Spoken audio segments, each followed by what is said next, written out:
Speech off. Hi guys, welcome back to my channel. So, I'm here to do my what I add to Goodreads in December. I think I have a lot of new releases again, and some books I already read, so this should, in theory, go quickly. But we'll see. There was an Audible sale in December, so I bought a bunch of books through that. So first book we have is Night Falls on Predicament Avenue by Jamie Jo Wright. I heard about this one from Krista from Books and Jams.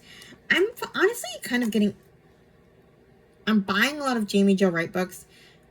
It's my habit without actually knowing if I like them. So we'll see. In 1910, Effie James is living a dream for two. Her younger sister is harboring a secret that has left timid Effie determined to fulfill her daring sister's grand plan of seeking out adventure in their small Iowa town.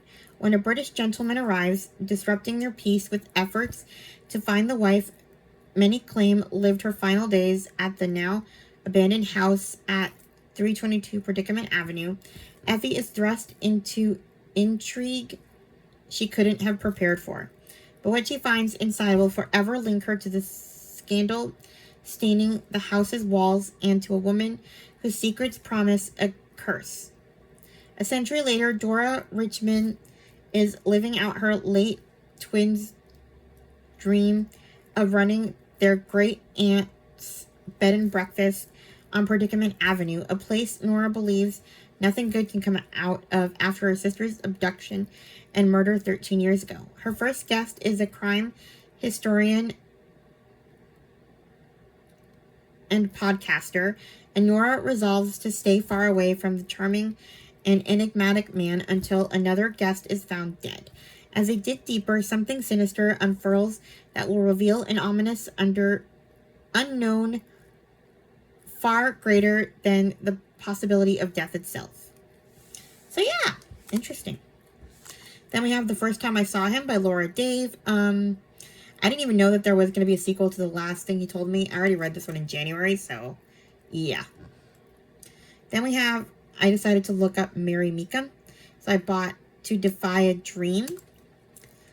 What if Sleeping Beauty pricked her finger on purpose? So we'll see how this works.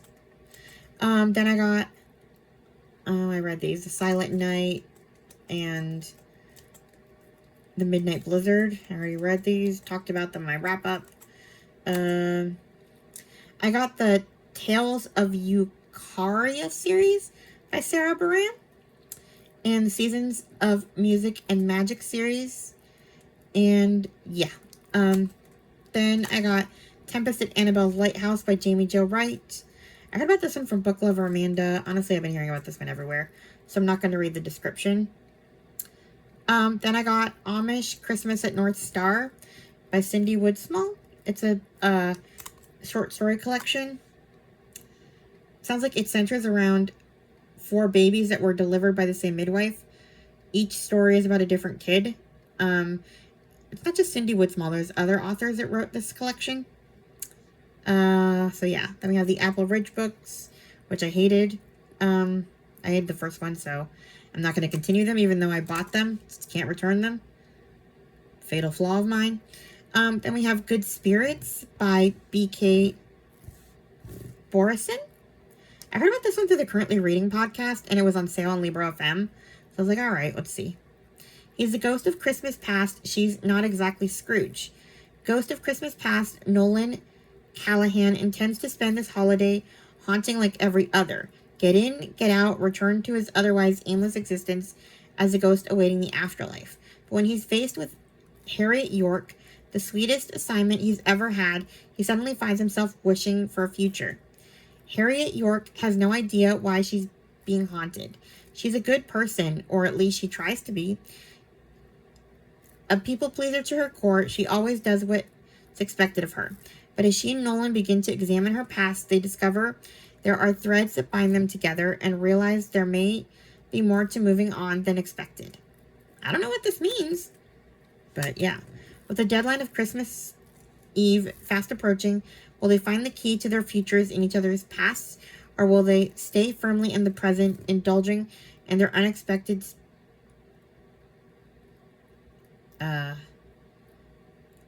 some connection? Anyway, we'll see, I guess. Probably not gonna read it till next year. It's a holiday book I never got to, so I'll probably read it in December. I already started my December TBR. I'm not very good at finding Christmas reads or Halloween reads. So when I find them, I just add them to my list for October and December. And just, add them throughout the year. And we see what I get to. And then I'm going to save it for the following year if I don't get to those. So that one's going on that list. Then we have Relinquish, The Politics of Adoption and the Privilege of American Motherhood by Gretchen Sisson. I found this one through Caitlin and Tyler's podcast. They're from Teen Mom. They interviewed the author and it sounded interesting. I actually bought this one a long time ago, but I forgot to write it down in Goodreads. So, yeah. Then I got Sugar Birds by... Well, actually, I haven't bought this, but I added it to Goodreads. I just don't own it. I got Sugar Birds. I heard about it from Book Lover Amanda. I guess this is a sequel to a prequel to a different one that she recommended. I can't remember what it was, but yeah. Then we have This Book Made Me Think of You by Libby Page. Heard about this one from Krista from Books and Jams. This one's releasing on February 3rd. 12 stories, 12 months. Once chance to heal her heart. When Tilly Nightingale receives a call telling her there's a birthday gift from her fiancé waiting for her at her local bookshop, it couldn't come as more of a shock, partly because she can't remember the last time she read a book for pleasure, mainly because Joe died 5 months ago. The gift is simple, 12 carefully chosen books from Joe, one for each month, to help her turn the page on her first year without him. Tilly sets out on a series of reading-inspired adventures that take her around the world. But as she begins to vlog her journey, her story becomes more than her own. With help from Alfie, the bookshop owner, her budding new following, and her friends and family, can Tilly's year of books show her how to love again? Sounds good, right? Then we have Magnitude by Jennifer Nielsen. I heard about this one from Krista and Alma. This one's coming out on March 3rd. This one's about the San Francisco earthquake, which is similar to The Nature of Fragile Things. So if you haven't read, that one's by Susan Meisner. So if you haven't read that one, maybe you can read this one in March and pair it with The Nature of Fragile Things. Anyway, San Francisco, 1906. When Cora leaves her house in the early morning hours of April 18th, she expects trouble to find her, like it somehow always does. But as she makes her way to the San Francisco docks to look for her father, the earth begins to shake, and suddenly Cora realizes that she's not just in trouble, she's in danger. Soon after, the last thing Cora remembers seeing is a tall building swaying overhead before everything goes dark. When Cora wakes up, she's trapped underneath with Chi, whom she met by accident on the way to the docks. They're running short on air and time when miraculously Cora's friend Oliver pulls them from the rubble. Once she's above ground again, Cora is shocked to find herself in a city that has been decimated by a massive earthquake. Together, Cora, Chi, and Oliver begin a desperate search for their families, all the while trying to evade terrifying fires that are tearing through the wreckage and a gang of thieves who are pursuing Cora and a valuable secret she holds. Sounds cool, huh? Next, we have The Secrets of Book Row by Shelley Noble. Another one that I heard about from Krista. It's coming out March 3rd. There's another one that Chloe talked about by Shelley Noble that's not in audio, and I want it. It's called Forever Beach. It's about a foster kid. Anyway, this one sounds good. The Secrets of Book Row. A thrilling and timely historical novel of books banning and the women who helped save New York's famed Book Row. So it's about book banning. So I'm in. Then we have... Wait, I read this one already. The the Sarah Morgan book. Okay, next we have The Astral Library by Kate Quinn. Heard about this one for both Krista and Alma. This one's coming out on February 17th. A gorgeously written, fantastical adventure which poses the question, have you ever wished you could live inside a book? Welcome to the Astral Library, where books are not just objects, but doors to new worlds, new lives, and new futures. Alex Watson has learned one lesson from her barren childhood in the foster care system. Unlike people, books will never let you down. Working 3 dead-end jobs to make ends meet and knowing college is a pipe dream, Alex takes nightly refuge in the high vaulted reading room at the Boston Public Library, escaping into her favorite fantasy novels and dreaming of far-off lands, until the day she stumbles through a hidden door and meets the librarian, the ageless, acerbic guardian of a hidden library, where the desperate and the lost escape to new lives inside their favorite books. So, yeah, it sounds a little bit like Pages & Co. Next, we have a Melody Carlson book that is not a Christmas book. It's called All Booked Up. I heard about it from Alma. It's coming out on March 17th, St. Patrick's Day. I'm not usually into her books that aren't Christmas books, but this one looks good. Empty Nester and widow Reva Owen lives in the Victorian house that's been in her family for 3 generations, but finances have become a challenge she can no longer ignore.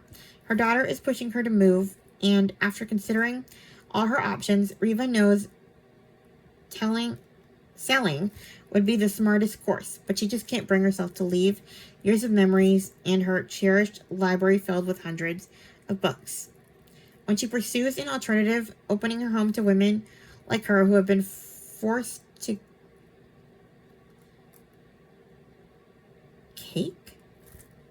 make lifestyle changes. I'm sorry. There's a dot missing on my Braille note in one of the cells. You don't know what that means, but basically when there's a dot missing, the letters don't look right. So this M looks like a C. So I was like, cake. So I have to like think what word it's supposed to be. I know I need to get it fixed, but how am I going to do videos without it when I send it back? I feel naked without my Braille note.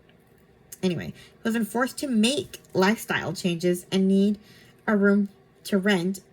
Reva is unprepared for the mix of personalities and peculiarities of her new housemates. She is even more unprepared for Marcus, the handsome and handy older brother of one of her new tenants. The possibility of finding love again feels overwhelming, even as her tenants seem to have romantic schemes of their own. I mean, I could do without the romance, but all right. It's bookish. Why not? Then we have all of these I already read. An Ivy Hill Christmas by Julie Clausen. I heard that you can read this one on its own, but I tried and I just can't bring myself to do it because it's part of a series. So I'm going to read the other ones and then come back to it next year. Then we have The Most Wonderful Crime of the Year by Allie Carter. That one's another one of my Christmas reads, so I'm just going to save it for next year or for December to talk about. And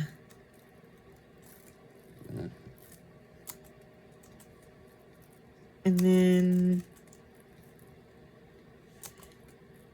we have, I think this is my last one, I'm not sure. Someone Else's Boy by Joe Bartlett.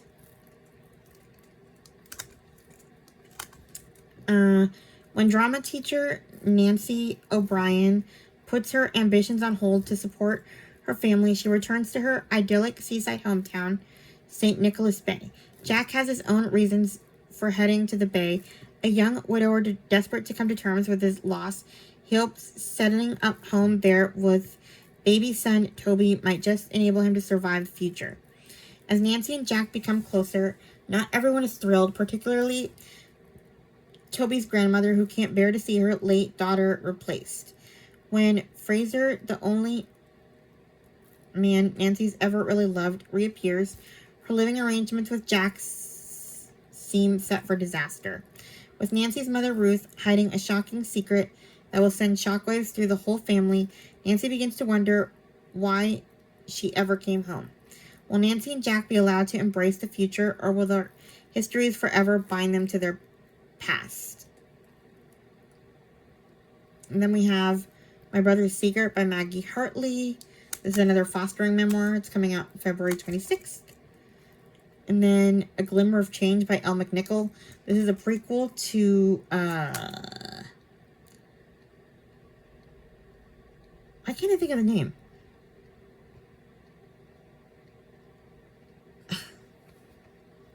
Wow. I'm going to, like, hit myself over the head when I finally remember the name of this book. It's about the autistic girl who, wants to preserve the witchcraft stories because she thinks they're... Anyway, I'll find it in a minute. It's making me nuts. But yeah, it's a prequel to that one. It's Kitty's story. A Kind of Spark. There you go. So yeah, I guess in the UK it's called Kitty. And here it's called A Spark of Change or something. So, yeah, that one came out. And I bought it on Libro. I was super excited when I heard that it was out. I've been waiting for that one for years. So, I'm going to read it this month. Yeah, A Glimmer of Change, it's called. Then we have 2 nonfiction books. We're pretty much done. We have The Reading Promise, My Father and the Books We Shared by Alice Ozma. I heard about this one from Krista. And then we have The Secret Lives of Booksellers and Librarians, True Stories of the Magic of Books by James Patterson. Also Krista recommendation. And that is the end of my Goodreads for December. I have a ton of videos to catch up on, so we'll see how big my Goodreads for January is. I have like 60-something unwatched videos on my need to watch list, so I need to get to that. Anyway, please like, comment, and subscribe, and I'll talk to you guys in my next video. Bye! Speech on. Stop recording video.